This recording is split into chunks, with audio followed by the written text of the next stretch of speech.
Iran ने दूसरा oil root बंद किया तो हाहाकार मचना तय है, क्योंकि बाब अल मंडेब को गेट ऑफ टीयर्स यानी आंसुओं का द्वार भी कहा जाता है। बाब अल मंडेब एक बेहद संकरा समुद्री रास्ता है जो लाल सागर को अदन की खाड़ी और हिंद महासागर से जोड़ता है।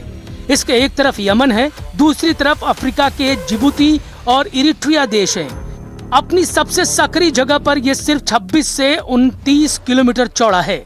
फोर्ब्स के मुताबिक दुनिया के कुल समुद्री व्यापार का लगभग 12 से 14% हिस्सा इसी छोटे से रास्ते से होकर गुजरता है। एशिया से यूरोप जाने वाले लगभग सभी कमर्शियल कंटेनर जहाज यहीं से निकलते हैं।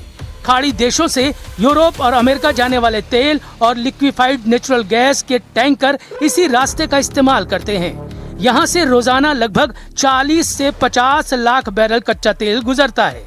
इसलिए अगर ईरान वाकई इसे बंद करता है तो ऐसा कर वो पूरी दुनिया को रुला सकता है। हॉर्मुज और बाब अल मंडेब दोनों के बंद होने का मतलब होगा कि दुनिया की कुल तेल और गैस सप्लाई का 25% हिस्सा पूरी तरह से लॉक हो जाएगा। हॉर्मुज स्ट्रेट में ईरान की मंजूरी के बिना घुसना मना है। अब दूसरे तेल गलियारे में बैरियर लगाकर रेवोल्यूशनरी लड़ाके ट्रम्प से बराबरी की डील की मांग कर रहे हैं। ईरान की बारूदी फास्ट बोट पहरेदारी कर रही है। जिस भी जहाज पर शक होता है उसे रेवोल्यूशनरी लड़ाके रॉकेट धमाकों से ब्रेक लगा दे रहे हैं। लेकिन अमेरिका कितनी देर शांत रहेगा? ट्रम्प कब तक युद्ध समझौते का इंतजार करेंगे? क्योंकि लेबनान में ट्रम्प की कही बात सच साबित नहीं हो रही है। बेरूत को इजराइल ढहाने के मिशन को ऑन कर चुका है। ईरान कह रहा है लेबनान में जब तक हमला होगा कोई समझौता नहीं हो सकता।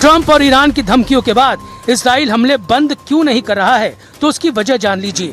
दक्षिणी लेबनान में हिजबुल्लाह लड़ाकों के ड्रोन हमले में इजरायली डिफेंस फोर्स का एक सैनिक मारा गया है और 3 सैनिक घायल हो गए हैं।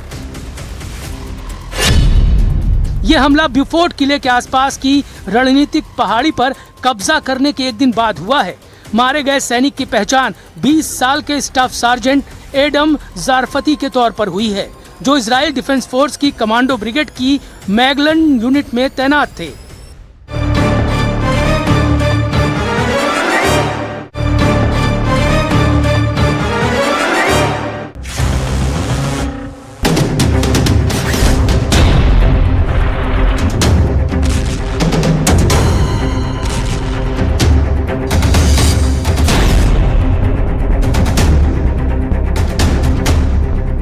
दो दिनों के युद्ध में दूसरे इजरायली सैनिक की मौत से युद्ध भड़क गया है।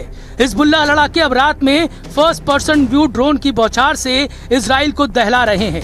इसलिए आईडीएफ ने हिजबुल्लाह आतंकियों को नबाती से खदेड़ना शुरू कर दिया है।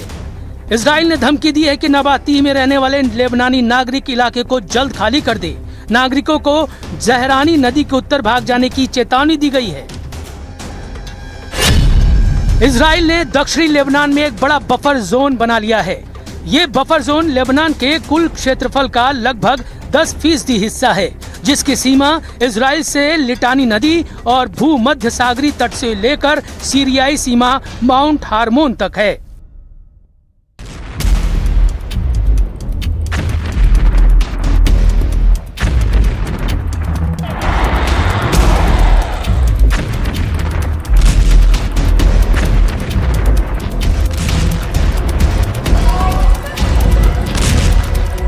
हालांकि हिजबुल्लाह के गढ़ कहे जाने वाले बेरूत में अब भी लड़ाका ग्रुप का कंट्रोल है। हिजबुल्लाह चीफ नईम कासिम ताज पोशी के बाद सबसे ज्यादा दिन तक इजराइल को चैलेंज दे रहे हैं। इजराइल के लिए सबसे बड़ी मुश्किल ट्रम्प की बढ़ती नाराजगी है। अगर ट्रम्प ने इजराइल का साथ छोड़ा तो युद्ध में नेतन्याहू अकेले पड़ जाएंगे। बिना अमेरिका के इजराइल कितने दिन युद्ध में टिक पाएगा समझना मुश्किल नहीं, क्योंकि अब तो इजराइल के अंदर ही नेतन्याहू का भारी विरोध शुरू हो गया है।